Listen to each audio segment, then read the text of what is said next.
So hello guys, today I'm gonna show you solution about the black screen with the cursor. Here we go. So first solution would be disconnecting all external devices. So if hardware conflicts are causing the black screen with the cursor problem on your Windows 7 computer, then you should try removing the external devices. Doing so will help you determine the piece of hardware that is causing the issue.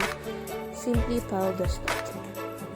So here I remove my battery, and if you have any other external devices including headset, USB, or microphone, remove it also. And then for about 30 seconds, I will press and hold the power button. And sometimes during this period, you will notice your computer booting up and turning off. So we're just gonna wait for 30 seconds.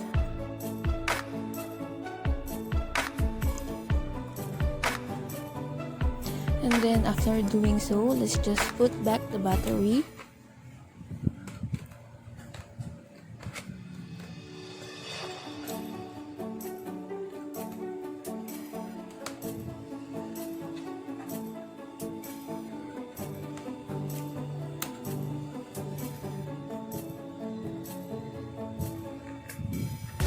And then let's just switch our computer or laptop as we normally would.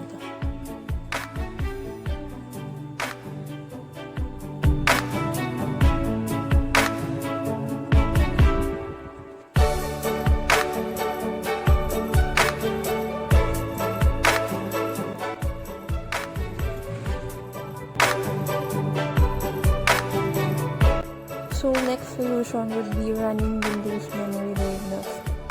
So to do so, you just have to go to Windows Boot Manager and simply press F5. And then click Tab, press Tab, and then Enter.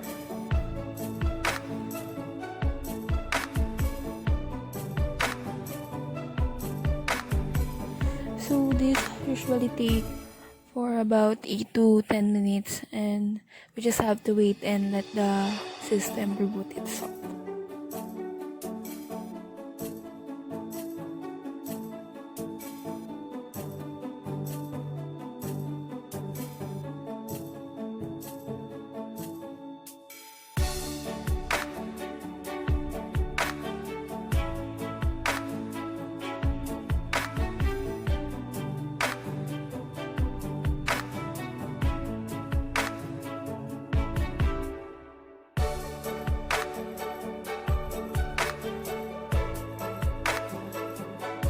So next solution would be using the last known good configuration feature.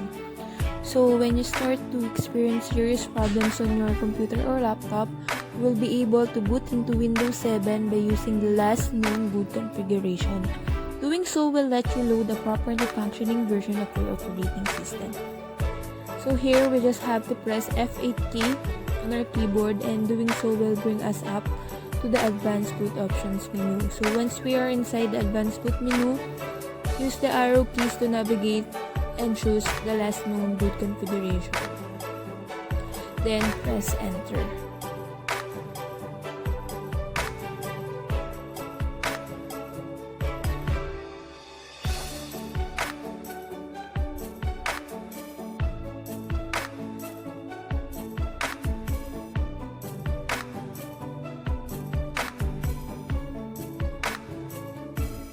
So after Windows startup, we just have to wait about 5 minutes here, so we just have to be patient.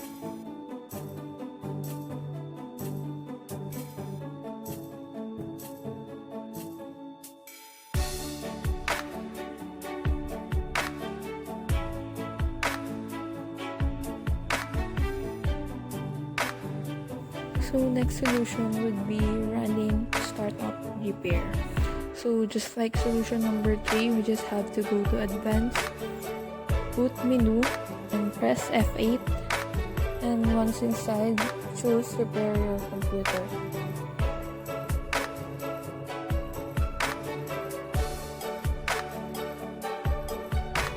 So once entered, you will see this Windows is loading file.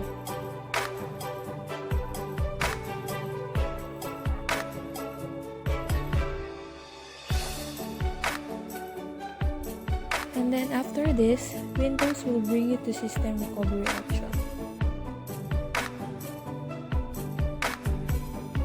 Just click next.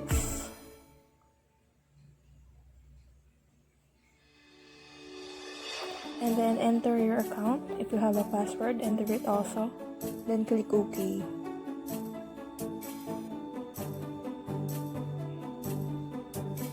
And then click Startup Repair.